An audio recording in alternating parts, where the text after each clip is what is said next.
And we are broadcasting, as we do every Saturday morning, from the very lovely corner of Glenwood and Lunt. We are in the heart of Rogers Park. I am Michael James. I'm the host for this morning's edition, and I'm going to bring up another neighbor. We are talking agriculture. We are talking farming. Here is John Eskandar, and John is not only a resident of Rogers Park neighborhood, he is an active member of the Rogers Park Garden Club, and I've learned not only are you the buyer and manager for Gethsemane, however you say that. Gethsemane. Gethsemane. Yeah. That's a religious term, I understand. Yes, it is. You're head of the Trees and Shrubs Department, and you have a passion for woody plant material. And you also teach at Northwestern University in the Landscape Design and Management program. You do a class called Sustainable Landscape Design and Succeeding with Plants. You got it. And I think that's a big handle. And I am a guy who wants to succeed with plants. The extent of my recent agriculture are these avocado plants to my left here. Hey, they're still green. That's good. And they're still green. And one of the things that I said in promoting this show was that you were going to talk to us a little bit about our gardens and what to do right now here in the fall, getting ready for the winter so that they will all be more beautiful in the spring. Well, Gethsemane's been around for a little bit more than 30 years. We started out as a small family business. Selling Christmas trees. Selling Christmas trees, pansies, and pumpkins, something very small, which if people come into the store right now, that's what we're filled with. There's a lot of pumpkins, pansies. And our Children's Festival is actually coming up next weekend, which is a free festival for 2 days. We have face painting, we have Scales and Tales, which is a very popular show for the kids. We do a petting zoo, we have a hay maze, we have a haunted forest, and all of this is something that the owner of the company just does for free and tries to do something for the community. What we do on our website... Well, doing something for the community, I want to say that... you know, there's the different places to buy plants, but Gethsemane is the big operation in our neighborhood, and this has become just a beautiful neighborhood. There's like plants on every corner, there's new trees, and you all play a real good part in making that happen. Well, we're lucky that, you know, we have some people that we know at the Rogers Park Garden Club, which is a local garden club up in the area, and when local communities need extra trees or they need donations for things, we're more than willing to help people out when they need it. We try to take care of all the area around the store. We plant up things up and down the boulevard on Ashland Avenue. And we try, especially on our website right now, we brought it up this year, GethsemaneGardens.com, where you can actually get online. We give you a monthly checklist of things that you can be doing in your yard right now. Also, events and things that are coming up, including our Christmas open house, which will be happening in November. But right now, what we're covering is trying to figure out what you should be doing in your yards in October. The weather's cooling down. People still want to get out in the yard. Mulching, getting bulbs in the ground right now is great. Putting pansies and pumpkins and kale in your yard to have some nice color during the fall time. Great. No mums?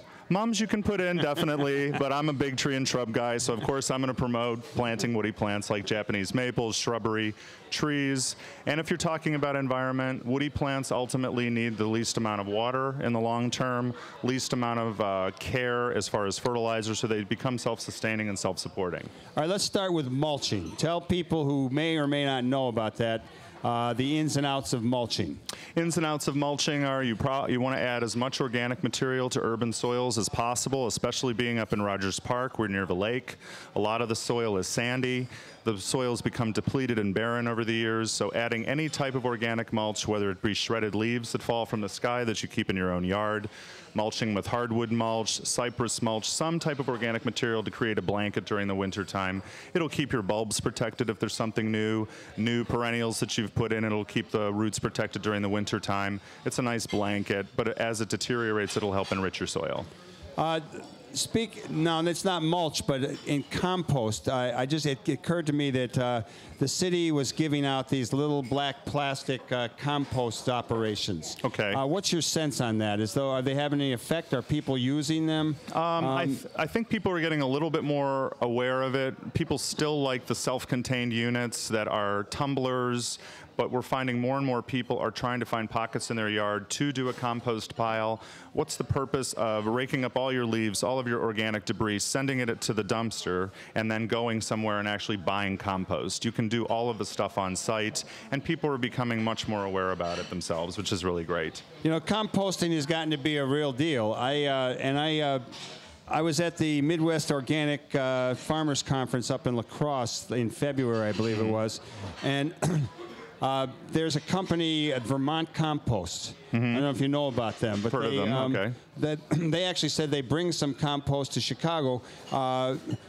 What is, tell people a little bit how you compost, what you do, and how you would get started, because the point that you made, why put your stuff in the garbage and send it to the dump when you can actually use it and sort of recycle it back to the earth on your own local piece of land or your own little house? Probably the most important thing is if you have a tree that has a fungal disease of some kind that you'll usually notice on the leaves, you probably won't want to reuse those.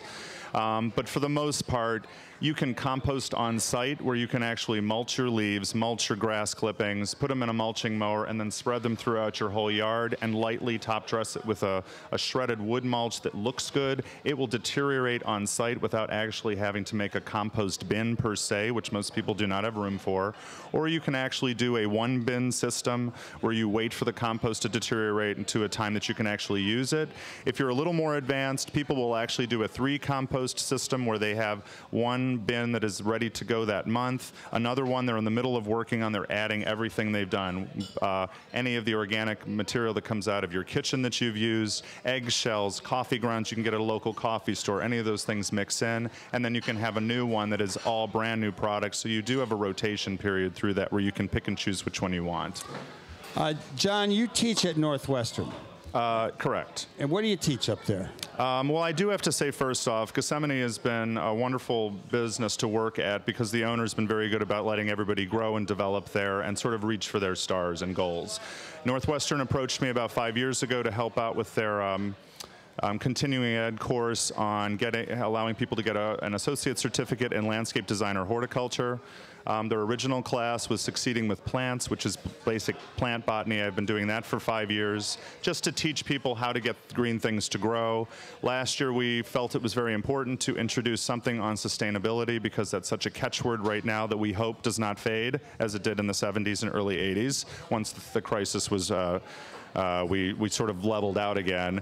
But the idea is to teach people that you can garden in a way that actually your yard can become self-supporting and self-sustaining so that you do not need to keep adding chemical fertilizers, excessive amounts of water, and most of our natural resources. You can get it to a point where you can actually have food crops that you can harvest things out of for your own use. People, we were just talking earlier while we were sitting down, how many people actually plant window boxes with herbs and things like that in them. Herbs are great. I totally promote that. But you can also grow patio tomatoes. You can grow cucumbers. You can grow products on decks. You can grow them in your patio. You can grow them in your yard, where you can actually be growing your own local produce. And that was part of the goal of this, was to teach people that you can have plants that don't only serve an aesthetic purpose to make your yard beautiful, but they can also provide you or your neighbors. I can't tell you how many neighbors give me fresh tomatoes, herbs, cucumbers, and everything as we get into fall because they have an overabundance of it. And that ultimately also binds the community together, which is one of the reasons I've stayed in Rogers Park. Most people like to share here. The Rogers Park Garden Club is really committed to it, so we're trying to just sort of, connect all the dots there.